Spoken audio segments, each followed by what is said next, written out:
Banyak bertanya, kenapa toko emas jual perhiasan? Padahal dia toko emas. Kenapa tidak jual emas seperti emas batangan?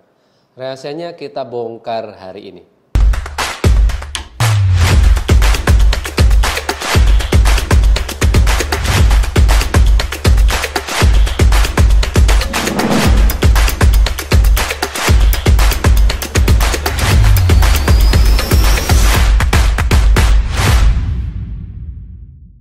Jumpa lagi di channel UMKM Emas pertama di Indonesia. Adalah channel niaga emas, bukan sekedar investasi, apalagi edukasi belaka. Hari ini kita mau bahas juga untuk UMKM emas di luar sana yang selama ini jual emas batangan terus, tidak pernah jual yang lain. Memang dulu kita menawarkan masyarakat itu beli emas batangan, jangan beli perhiasan. Terlalu idealis, tapi idealisme yang tidak dikembangkan dengan kemampuan melihat realitas itu akhirnya semuanya sia-sia, teman-teman.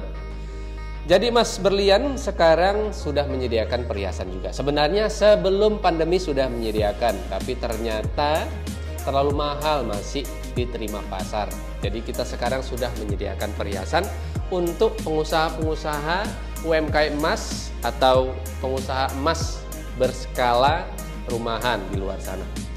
Jadi balik kita ulas ya. Sekarang kita ulas kenapa kemudian kita menawarkan perhiasan. Dulunya kita terlalu idealis mengatakan jangan beli perhiasan deh, nggak nguntungkan. Ya itu dari segi siapa? Konsumen. Tapi dari segi toko emasnya untung banget.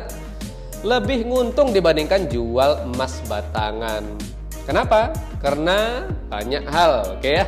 Kita mungkin akan mulai dari yang sederhana dulu ya. Sekarang kita bicara rahasianya dulu. Rahasia penjualan toko emas ada pada perhiasan. Jadi perhiasan adalah rahasia penjualannya, bukan emas batangan. Jadi jangan heran kalau ada toko emas yang dia jual apa? Perhiasan, bukan emas batangan. Tapi nanti ketika ada keuntungan dia beli emas batangan. Kenapa? Nanti saya kasih tahu ya. Oke, kenapa perhiasan? Pertama, pasar perhiasan seluruh kalangan dan usia. Tapi kalau emas batangan mungkin untuk kalangan yang sudah berkeluarga, sudah paruh baya dan sudah dewasa lah ya, sudah memikirkan tentang jangka panjangnya, baik jangka pendek, jangka panjang. Jangka pendek dalam investasi emas itu mungkin 1 tahun lah ya. Tapi dalam jumlah besar, kalau misalnya 1 gram disimpan cuma 1 tahun, keuntungannya paling ya 35.000, ya kecil sekali. Tapi kalau dia simpan 1 kilo, dikali 1000, wah besar sekali ya. Bisa 35 juta dapatnya.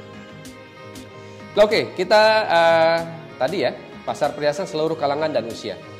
Lalu pasar sudah mengerti, tidak perlu diedukasi ulang. Jadi kalau Bapak Ibu UMKM emas di luar sana, pedagang emas, pemula, itu kalau untuk perhiasan tidak perlu diedukasi, tidak perlu tentang investasi, tidak perlu ini. Ibu-ibu langsung gercep, adik-adik yang perempuan atau anak-anak gadis ya wanita, semua wanita di luar sana pasti kalau lihat perhiasan pengen ya.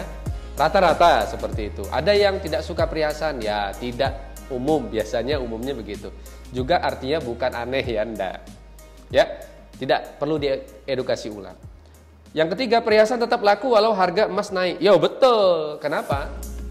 Karena orang membeli langsung dapat manfaatnya. Beli kalung langsung pakai, gelang langsung pakai, langsung bisa pamerin ke orang-orang, cincin langsung pakai gitu ya, bisa di flexing gitu langsung ada manfaatnya, terlihat cantik kah, terlihat lebih mewah kah, terlihat punya uang, terlihat banyak lah ya begitu.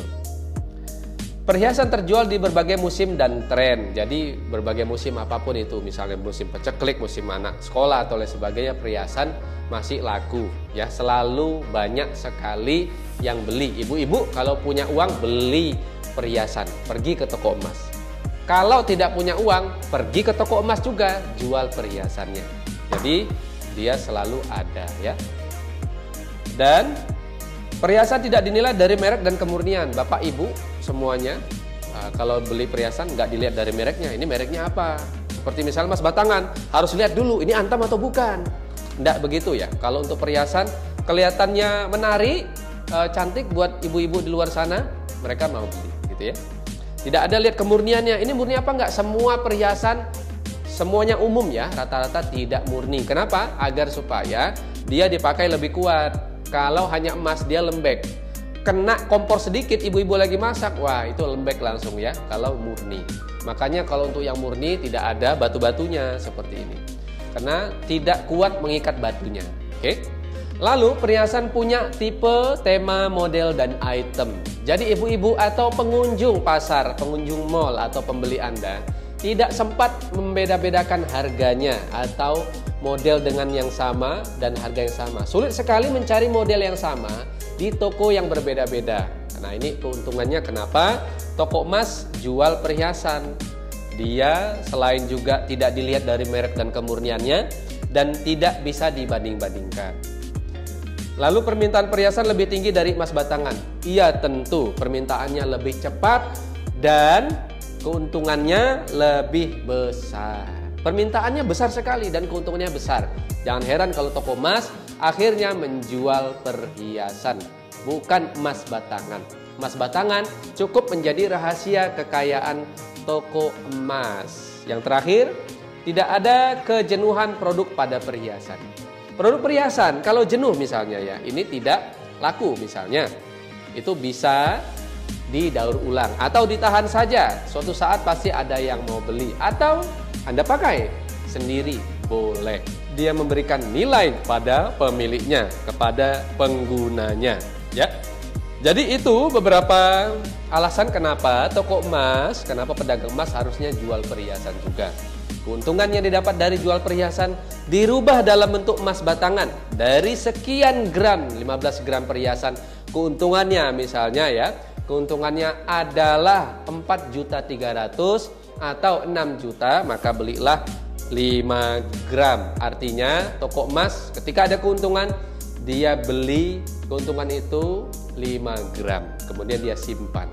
Sebagai apa? Sebagai harta yang tetap. Sebagai warisan dia atau pegangan dia. Sebagai simpanan, sebagai tabungan, sebagai investasi. Banyak sekali fungsinya emas. Terima kasih untuk mendapatkan banyak lagi informasi mengenai dunia perniagaan emas, khususnya UMKM. Ikuti channel kita, klik loncengnya agar mendapatkan berita-berita terbaru dan ada notifikasinya. Jangan lupa juga untuk di-share kalau ini bermanfaat buat UMKM di luar sana yang mau berbisnis emas. Jangan lupa di bawah untuk memberi komentar yang membangun boleh, kritik boleh, atau mungkin ada pengalaman teman-teman UMKM di luar sana yang sudah jual emas.